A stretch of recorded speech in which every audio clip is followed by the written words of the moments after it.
안녕하세요. 동물채널입니다. 오늘은 남아메리카에서 제규어와 함께 1인자의 자리를 담당하고 있는 아나콘다에 대해서 알아보겠습니다. 시작하기 전 자료 수집이 어려워 아나콘다 외에 다른 뱀이 사진이 조금씩 섞여 있다는 것을 밝힙니다. 아나콘다는 전체적으로 4종류가 있습니다. 노랑 아나콘다, 그린 아나콘다, 검은점 아나콘다, 볼리비아 아나콘다 등이 있습니다. 이 중에서 가장 큰 아나콘다는 그린 아나콘다이며 전 세계를 통틀어 뱀 중에서 가장 큰 뱀입니다. 우리나라에서 사육되고 있는 종은 노랑 아나콘다이며 아나콘다 중에서 몸집이 작고 서울대공원이나 그 외의 다른 동물원에 가시면 만나보실 수 있지만 지금은 코로나가 돌고 있는 상황이라 쉽게 만나보긴 어려울 것 같습니다.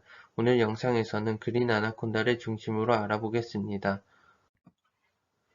아나콘다는 크기 역시 종마다 다릅니다. 가장 큰 그린 아나콘다의 몸 길이는 가장 큰 개체의 경우 8.8m 이상, 몸무게는 249kg 이상 나갔다고 합니다.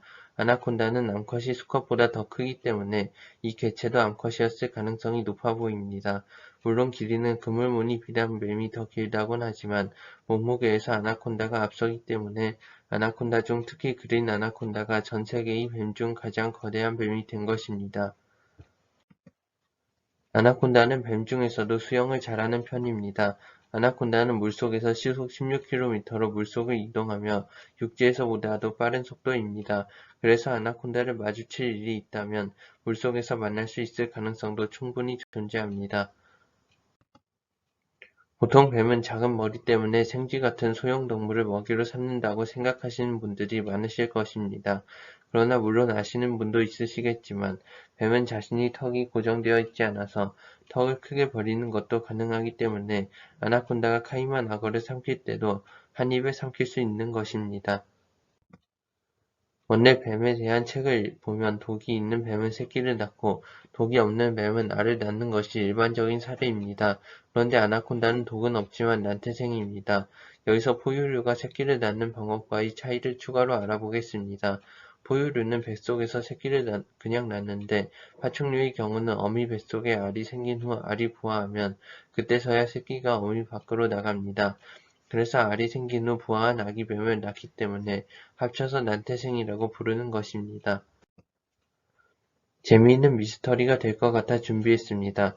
아나콘다는 파충류관에 있는 우리 상체보다도 작은 우리에서 살 수 있는 콘스네이크 같은 뱀들과는 차원이 다릅니다. 아나콘다를 기를 때 작은 편인 노랑 아나콘다를 기른다고 해도 사육장은 성인 한 명이 쓰는 방 이상으로 넓어야 하며 사육사 자격증이 있지 않는 이상 위험하므로 키우는 것은 불가능합니다. 우리는 지금 환경오염이라는 문제가 있는 지구에서 살고 있습니다. 지금 아나콘다의 서식지 중 하나인 브라질에는 한국 국토의 면적 이상으로 화재가 났었는데 아나콘다나 제기와 같은 그곳에 원래 살고 있었던 동물들은 지금 어떻게 지내고 있을지 궁금하기도 합니다. 아나콘다도 우리가 보호해야 합니다.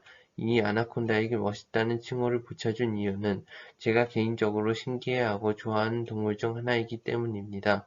우리가 모두 힘을 합친다면 아나콘다 역시 보호받을 수 있다는 것입니다. 지금까지 개인적으로 멋있고 왕이라는 이름을 붙여도 후회가 되지 않는 아나콘다에 대해 알아보았습니다. 구독과 좋아요 부탁드리고 제 영상은 앞으로도 다양한 동물들을 다룰 예정이니 많은 시청 부탁드리겠습니다.